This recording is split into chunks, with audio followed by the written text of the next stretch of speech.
പതുക്കെ ഇല ഇതുപോലൊന്ന് മടക്കിയെടുക്കാം. പൊതിച്ചോറ് കെട്ടിയ ശേഷം കുറഞ്ഞതൊരു 3 മണിക്കൂർ കഴിഞ്ഞിട്ടോ തുറന്നാൽ മതി. അപ്പോഴേ ചൂട് ചോറും ഇലയും മെഴുക്കുവരട്ടിയുടെ എല്ലാം കൂടെ നല്ലൊരു മണമാണ് ഇപ്പോൾ വരുന്നത്. നമ്മൾ യാത്രകളിലൊക്കെ ആയാലും ഇതേപോലെ പൊതിച്ചോറ് കൊണ്ടുപോകാം. ഇപ്പോൾ 3 മണിക്കൂർ കഴിഞ്ഞിരിക്കുകയാണ്. ഇനി നമുക്കൊന്ന് തുറക്കാം.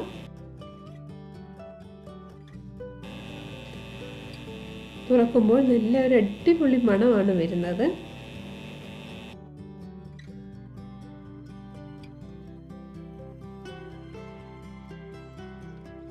കുറച്ച് ചമ്മന്തിയും മെഴുക്കുവരട്ടിയും മുട്ട പൊരിച്ചതും എല്ലാം കൂടെ മിക്സ് ചെയ്ത് നല്ല അടിപൊളിയായിട്ട് നമുക്ക് ചോറ് കഴിക്കാം.